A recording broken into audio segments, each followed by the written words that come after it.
It can be hard at times because there is a certain amount of bullying goes on because they push you.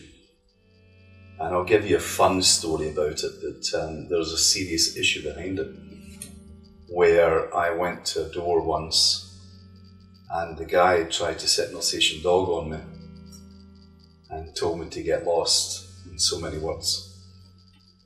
I went back to the editor and said to him, news editor, look, I can't go back there because the guy's setting a dog on him. And he said to me, you go back and tell him your news editor is not scared of dogs.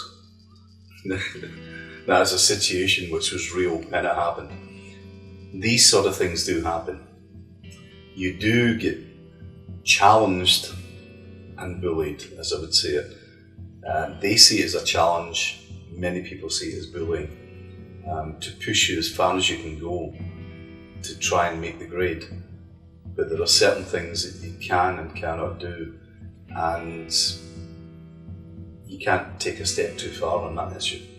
People being asked to go and knock on the door of someone whose daughter or son has been murdered, and to try and push them into getting a photograph or getting some information from them, which is unethical in my opinion. You have to do it, yes, no two doubts about it, but there are ways to do it.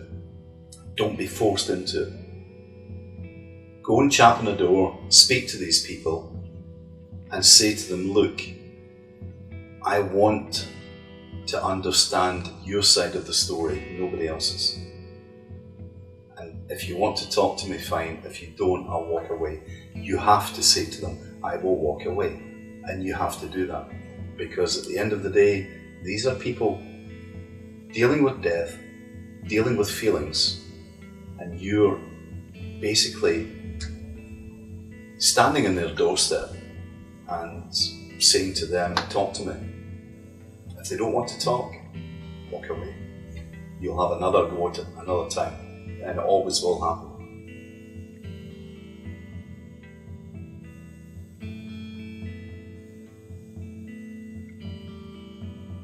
Did you witness or partake in any unethical practices at the Daily Star?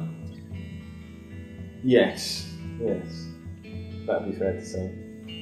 Should you expand on that? I want to expand on that. Yeah, I mean, things get nothing as bad as phone hacking or anything like that.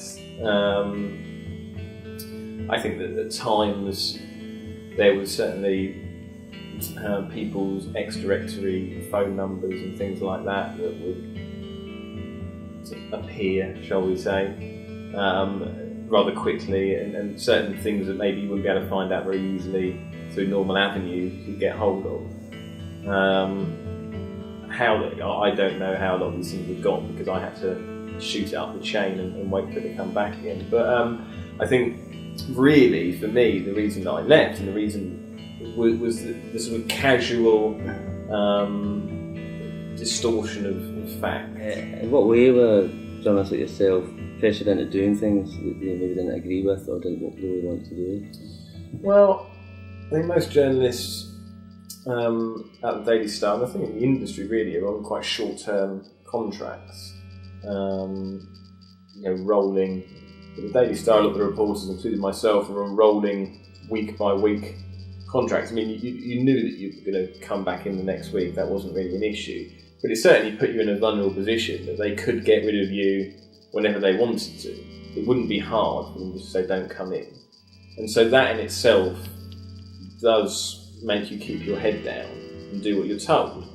Especially when you know there's a lot of other journalists, friends of yours who are out of work, looking for work, trying to get you to get them in for shifts, that you're worried about ending up on that pile of unemployed journalists. So you will put aside a lot of things just to try and stay in work. But on top of that, I mean, it's your general bullying handbook of being shouted at and divide and conquer and that sort of thing, to make you, or if you do something that they don't like, maybe they go and make you. So I remember instances where if you didn't do a story the way they wanted you to, maybe the next morning you're sent at 4 a.m. to go sit outside someone's house for spurious reasons, and that's a punishment, you know. And then when you've done that, come straight into the office, and so you'll be given these sort of really pointless jobs all around the country to try and punish you for whatever, you know, they believe you've done to go against their desires. Young journalists are exploited. To join the union, which is something which a lot of newspapers, media broadcasters, they all discourage union membership. But to have that behind you is quite important, and you really should, as a young journalist, join a union. The National Union of Journalists is very good, it's very strong. It's lost a lot of members over the years simply because people are frightened to get involved in the union. You should, because you need that backup. You need to know that if you're going to get bullied or you're going to get forced into doing something you don't want to do, you have a backup there. But you need that backup, because when you start out young as a journalist, believe me, it is very, very difficult not to do what you're told to do.